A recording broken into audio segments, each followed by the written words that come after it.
Once they start eating this way, you will make yourself heart attack proof. Heart attack proof. We know that if people are eating this way, they are not going to have a heart attack. Not only could we be past our last heart attack, but the vast majority of people, even my age, could actually reverse a lot of their blockage. Everywhere you look, it seems a heart attack is just waiting to happen. If you haven't had a heart attack yourself, you likely know someone who has. Well, I've got a secret to share. With what we know right now, we could see the last heart attack in America. I've been investigating this for over a year. I've got lessons to share. Things you need to know. Things your doctor may not tell you.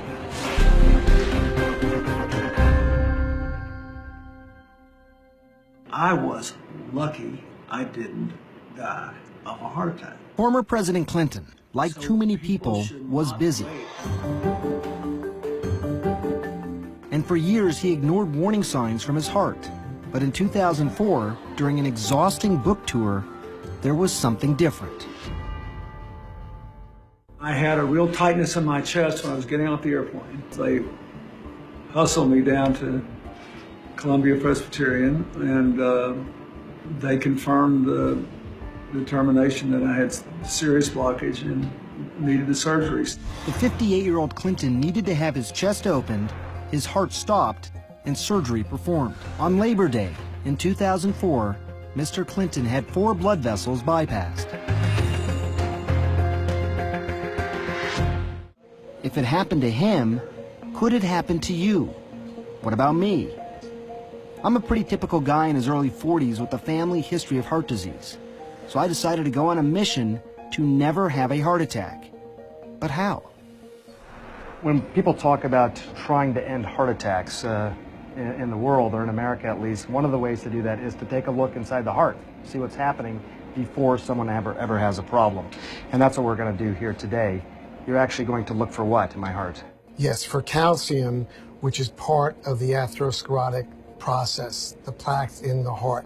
And if you're heading for a heart attack in 5, 10, 20 years, you will already have plaque. It's a lifelong process. The coronary calcium scan. That's the test I'm having done. We can now find clues before heart trouble gets dangerous, even before the first symptoms. As president, Bill Clinton never got any of the advanced imaging, like the coronary calcium scan or the ultrasound of his carotid. Those are tests that are now more readily available to everyone. Did you ever wonder how seemingly healthy people can have a heart attack? This may surprise you. Most heart attacks happen in people with no symptoms, in people whose arteries are less than 50% blocked. Your body needs cholesterol, actually makes it. It's in the lining of every cell in your body. The liver sends out LDL cholesterol, and when everything works right, the good HDL scavenges excess LDL and brings it back to the liver. You also get cholesterol in foods, things like meat, French fries, eggs, butter, desserts, ice cream. Your cholesterol number is a good measure of what's in the blood, but here's the problem.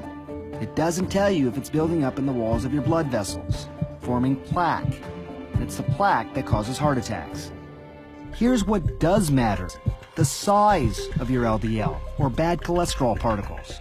Larger LDL particles don't pose much of a threat because they pass through the blood vessels without sticking. It's the smaller LDL particles that are more likely to lodge in the walls of blood vessels and cause a buildup of plaque. That's why Dr. Agatston wants a blood sample. He wants to find out if I have a lot of small LDL particles, a sign that I could be prone to building up plaque no matter what my overall cholesterol number is. Spend just a few moments with Bill Clinton and you'll see he's a changed man. For starters, he's a lot thinner than he was as president. Dr. Dean Ornish has studied and written about diet and heart disease for decades. Mrs. Clinton asked me if I would work with the chefs who cooked for the first family, and then began working with President Clinton directly as one of his consulting physicians. The president did like unhealthy foods, and we were able to put soy burgers in the White House, for example, and have him get foods that were delicious and nutritious. But President Clinton's heart troubles were not over. When the devastating earthquake struck Haiti in 2010, President Clinton flew to Port-au-Prince to support the relief efforts. I spent time with him and saw that he looked tired, not himself.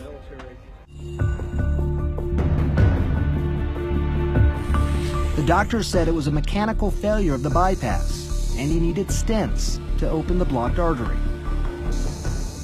The goal of the treatment, and I think it will be achieved, is for President Clinton to resume his very active lifestyle. This was not a result of either his lifestyle or his diet, which have been excellent. But Dr. Dean Ornish didn't see it that way. And so I wrote him a letter and I said, you know, the friends that mean the most to me are the ones that tell me what I need to hear, not necessarily what I want to hear. And you need to know that your genes are not your fate. And I say this not to blame you, but to empower you. And I'm happy to work with you to whatever extent you want to move forward in that way. And we met a few days later and he said he was ready to do it. This time around, he decided to get much more strict in his approach. No more meat, no more eggs, no more dairy, almost no oil. The mantra is, eat nothing that has a mother or a face. Talked about the fact that you love to eat. I mean, this is. But I know, I like the stuff I eat. I like the vegetables, the fruits, the beans, the stuff I eat now. I like. I like it. Do you call yourself a vegan now then? Well, I suppose I am if I don't eat dairy or meat or fish. You're doing this for your health. Is Yes, that why you're doing it? Absolutely. Clinton's dietary guides, Dean Ornish, and this guy, Caldwell Esselstyn, at the Cleveland Clinic. Every month, the 77-year-old Esselstyn holds a day-long seminar, attracting doctors and heart patients from across the country, like Sharon Kintz, a retired private investigator from Canton, Ohio. Kintz had a heart attack 6 months earlier after a coronary artery became completely blocked. What Kintz did next may surprise you. She turned the surgeon down cold, said no to open heart surgery, and decided to take a chance using food as medicine. Like President Clinton, Kintz has given up the food she loves, like butter and cheese. She's betting her life on Dr. Esselstyn's diet. She had a heart attack. Oh, yeah, I know. You know, Sharon. Oh, yeah. Doctors recommended she have an intervention. She's not doing it. Is there a downside? Could she be putting herself at risk? No. I think that's an excellent question. In hundreds of patients, data now going back over 20 years, and this most recent study about a decade, once they start eating this way, you will make yourself heart attack proof. Going back over proof. We know that if people are eating this way, they are not going to have a heart attack. Esselstyn has won some allies, like Dr. Terry Mason, Chief Medical Officer at Cook County Hospitals in Chicago, and the city's former public health commissioner. We've eaten ourselves into a problem, and we can eat ourselves out of it. Esselstyn thinks heart disease is completely preventable, no matter what sort of family history you have, simply by eating right. During his research, he came upon a stunning fact. Some cultures around the world, like people living in Central Africa, Papua New Guinea Highlanders, and Tarahumara Indians in Mexico, have virtually no heart disease. None. So what can we learn from them? You have some easy-to-remember adages about how people can decide what they should or should not eat. We know what they shouldn't eat. That is oil, dairy, meat, fish, and chicken. What do we want them to eat? We want them to eat all those whole grains for their cereal, bread, and pasta, beans, vegetables, yellow, red, green, and fruit. Now, what particular vegetables do we want them to have?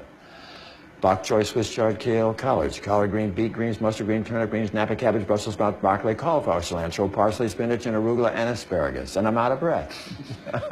President Clinton's diet, no meat, no dairy, almost no oil, got me thinking how different what he's eating now as compared to what he used to eat, and what most of us still eat.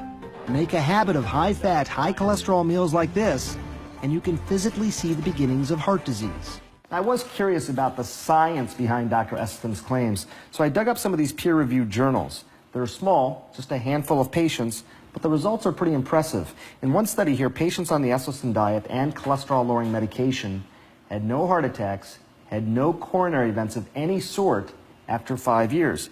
And 3/4 of these patients actually saw their blockages get smaller. You're not talking about just reducing your chance of heart disease. You're talking about potentially reversing heart disease. Oh, absolutely. The late wisdom is that once you develop these plaques, they're there. You're stuck with them. Try not to let them get worse. Is that faulty thinking? I think it's absolutely faulty thinking. Here's a picture Esselstyn likes to show of a heart patient with a blocked coronary artery. And here's that same patient after going on a plant-based diet. You see the way the blockage has almost disappeared? Sharon Kintz survived a heart attack a year ago after a coronary artery became completely blocked. Now she's counting on the Esselstyn diet to keep her from having another. Thankfully, your heart muscle function is normal. Kint's cardiologist, Adnan Zaidi, says, so far so good with the diet. It's a difficult sell, but those who get onto it have benefited from it without a question.